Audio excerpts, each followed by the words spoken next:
Hello guys NP Gaming SL YouTube channel එකේ දෙවෙනි video එකට ඔයාලා වාදින සාදරයෙන් පිළිගන්නවා. ඉතින් යාළුවනේ ඔයාලට අප්ඩේට් එකෙන් දකින්න නැති අද අපේ වීඩියෝ එක. ඒ ගැන කිව්වොත් යාළුවනේ අද අපේ වීඩියෝ එක ගැන කියන්නේ මේ DC බස් ගේම් එකේ TV එකට කොහොමද වීඩියෝ එකක් ඔයාලට කැමති සින්දුවක් එහෙම එකක් දාගන්නේ කියලා. හරි යාළුවනේ එහෙනම් අපි වැඩි කතා නැතුව යන් වීඩියෝ එකට. මේකේ පොඩි වැඩයි තියෙන්නේ යාළුවනේ. ඇප් එකක් ඩවුන්ලෝඩ් කරගන්න තියෙන්නේ. මුලින්ම යාළුවනේ පියන් Play Store එකට ගිහින් යාළුවනේ අපි සර්ච් කරන්න ඕනේ Float Tube කියලා. YouTube වගේම යාළුවනේ මේක YouTube එකේ තියෙන සියලුම දේවල් පෙන්නනවා. මේ විදිහට සර්ච් කරගන්න ඕනේ යාළුවනේ.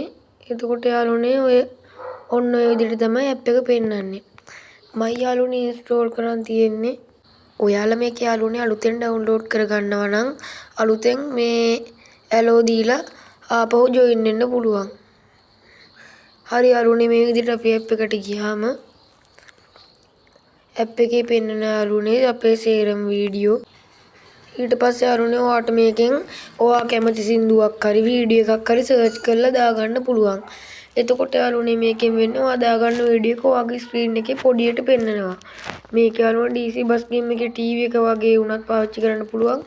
නැත්නම් යාළුවනේ ඔයාට Bluetooth එකෙන් සින්දුවක් අහනකොටත් පුළුවන්. මේ විදිහට යාළුවනේ මම දැන් සර්ච් කරගත්තා. දැන් යාළුවනේ මම සින්දුව දාගත්තා. සවුන්ඩ් එක නෑ යාළුවනේ හරියට ඇහෙන්නේ නැතුව ඇති. හයි යාළුවනේ අපි දැන් බස් ගේම් එකට ගියාම මේ විදිහට පෙන්නන්නේ යාළුවනේ අපිට දාගන්න හරි ලේසි. එහෙනම් යාළුවනේ අලුත් වීඩියෝ එකකින් හම්බ වෙනවා. බයි බයි.